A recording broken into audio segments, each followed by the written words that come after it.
Joining us now, as we promised, is Dr. Katherine Schlaerth, who is the author of The Ways Our Bodies Age. I think you probably know something about that, the physiology of aging. She's a physician. She's a faculty member at the Rio Bravo Family Medical Residency program out in beautiful California. And we're so grateful, Doctor, for your joining us today. Welcome to the living room. How are you? Thank you. Doing fine, thank you. Especially since the tsunami didn't materialize. Yeah, thank God for that. So many people's lives would have been so terribly affected. And hey, how's the aging process going, by the way? The aging process is going fine. We are going to be grandparents for the 21st time in our old age. So we're very excited. Congratulations. Wow. Yeah. That is beautiful. That's awesome. And as a Catholic, why do you think God designed us to age versus just kind of living forever? Well, I've thought a lot about that because God doesn't do anything without a purpose. Amen. And I think that the aging process is a very important time as people become closer to God and re-examine their lives. And I also think that one who has children or grandchildren also has a responsibility to those children and grandchildren who to kind of guide their processes as they go through life. So I think we are also teachers, and those particular attributes are very important. And I see this reinforced all the time when I do home visits to some of my patients. Our clinic actually really takes care of farm workers who mostly are Spanish speaking and who have left their own countries. And some of them, of course, many of them are American citizens now. But when they were young in other countries, they never got any education, maybe first or second grade. But every home we enter, without fail, and we do see other people as well, has a picture of La Virgen de Guadalupe. So I was interested in your visit to the shrine. Yeah. Wow. Also, some representation of Jesus, either a picture of the Infant Prague or the Last Supper, something like that. I have yet to enter a household that did not have that. And also pictures of all the kids. That's amazing. That is really beautiful. And as Christians, I'd love to hear, we're called to steward our bodies, as you said. And at what point does it go from an ordered desire to health to a disordered one that idolatizes youthful looking and youthful faces? Well, I think that probably our culture has its roots in the fact that most of the people who immigrated from other countries were young because the elderly had to stay behind, whether you came from China, whether you came from Ireland or Germany or whatever. And so we always have had a relatively youthful culture because the immigrants tended to be on the young, very active side when they arrived here. And we have kind of inculcated this kind of an approach into our culture for centuries, probably, because of our history. And of course, it sells things. But many other cultures actually respect the elderly in a way that we don't.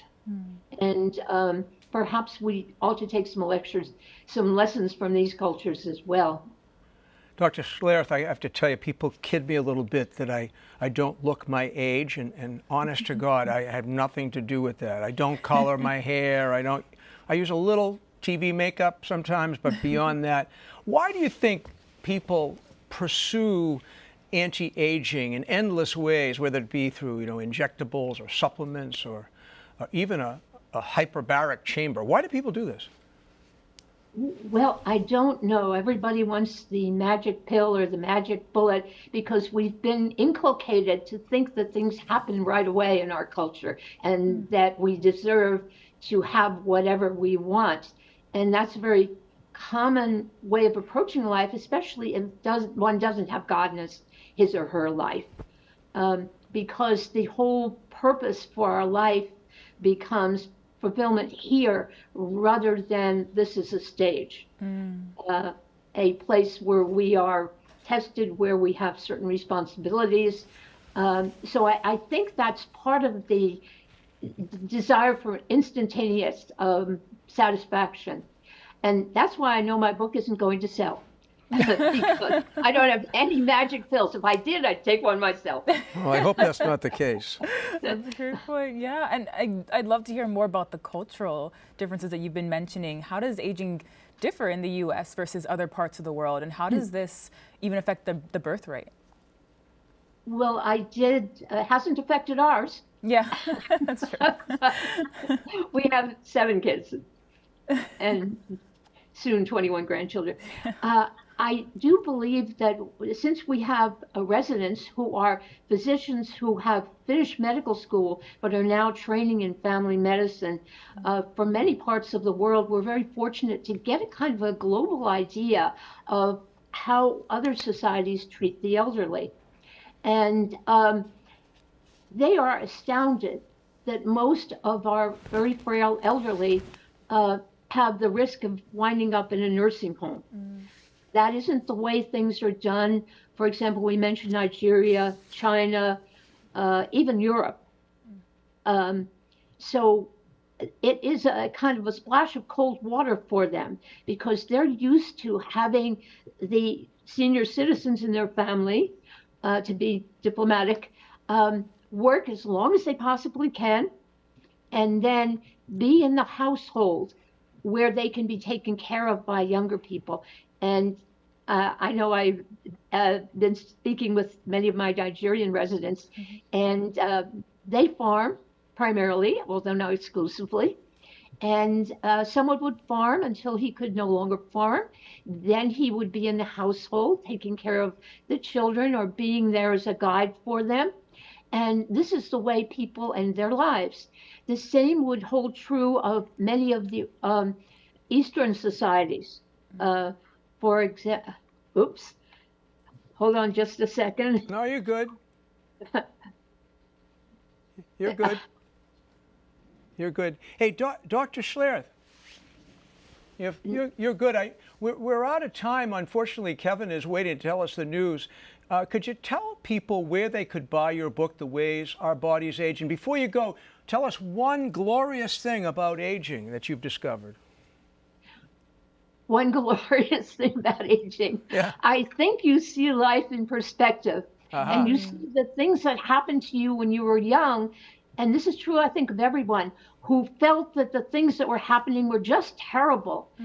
As you look back at the forest, you see that God had a plan for you. And I've heard that so much from people who are older.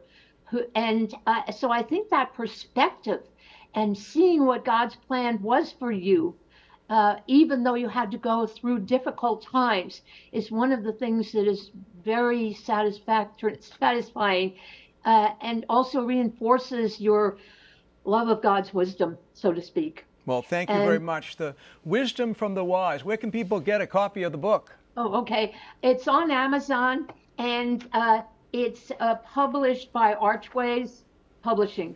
Very good. Wonderful. The Ways Our Bodies Age. Dr. Katherine Schlaerth, thank you so much for joining us, and God bless you. Enjoy the rest of the summer. Thank you. Thank you very much.